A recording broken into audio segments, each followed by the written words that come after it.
కేంద్రానికి బోడి రామచంద్ర యాదవ్ విజ్ఞప్తి. అగ్రకులాల వారసులకే మళ్లీ అవకాశం ఇవ్వొద్దు.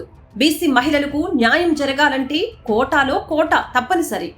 దేశ రాజకీయాల్లో చారిత్రాత్మక మార్పుకు నాంది పలుకుతూ కేంద్ర ప్రభుత్వం ప్రవేశపెడుతున్న మహిళా రిజర్వేషన్ బిల్లుకు బీసీవై పార్టీ అధినేత బోడి రామచంద్ర యాదవ్ సంపూర్ణ మద్దతు ప్రకటించారు.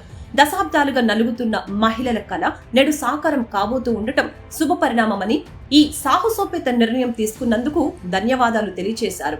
అయితే ఈ బిల్లు సంపూర్ణ ఫలాలను అందించాలంటే అందులో కోటాలో కోట ఉండాల్సిందేనని ఆయన గట్టిగా డిమాండ్ చేస్తున్నారు. రిజర్వేషన్ల ప్రధాన ఉద్దేశం వెనుకబడిన వర్గాలకు ప్రాతినిధ్యం కల్పించడమేనని గుర్తు చేస్తూ రామచంద్ర యాదవ్ ఒక కీలకమైన అంశాన్ని లేవనెత్తారు. 33% రిజర్వేషన్లు అమలు చేసినప్పుడు అందులో బీసీ మహిళలకు ప్రత్యేక వాటా లేకపోతే మళ్లీ ఇప్పుడున్న అగ్రకుల రాజకీయ నాయకుల వారసురాళ్లే చట్టసభల్లోకి వస్తారు. రాజకీయాల్లో బలగం ఉన్న కుటుంబాలే ఆ అవకాశాలను అందిపుచ్చుకుంటాయి.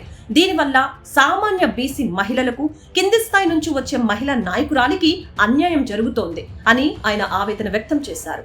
నిజమైన సామాజిక న్యాయం జరగాలంటే 33% మహిళా కోటాలో బీసీలకు కూడా స్పష్టమైన వాటాను కేటాయించాలని ఆయన డిమాండ్ చేశారు. కేవలం రిజర్వేషన్లు ఇవ్వటం మాత్రమే కాదు, అవి ఎవరికి అందుతున్నాయన్నది ముఖ్యం. బీసీ మహిళలకు కోటాలో కోట ఇస్తేనే క్షేత్రస్థాయిలో రాజకీయ సాధికారత సాధ్యమవుతుంది. ఈ ఒక్క సవరణ చేస్తే భారతదేశం రాబోయే కొన్ని శతాబ్దాల పాటు వెనక్కి తిరిగి చూసుకోవాల్సిన అవసరం ఉండదు అని బోడి రామచంద్ర యాదవ్ చెబుతున్నారు. తొలి నుంచి మహిళా శక్తికి పెద్దపీట వేస్తున్న బీసీవై పార్టీ భవిష్యత్తులో కూడా మహిళలకి సముచిత స్థానం కల్పిస్తున్నది బోడి రామచంద్ర యాదవ్ స్పష్టం చేశారు.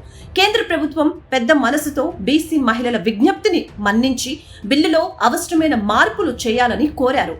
ఇది కేవలం రాజకీయ ప్రాతినిధ్యం మాత్రమే కాదు, భారతీయ మహిళలకు ఇచ్చే అత్యున్నత గౌరవం అని ఆయన అభివర్ణించారు.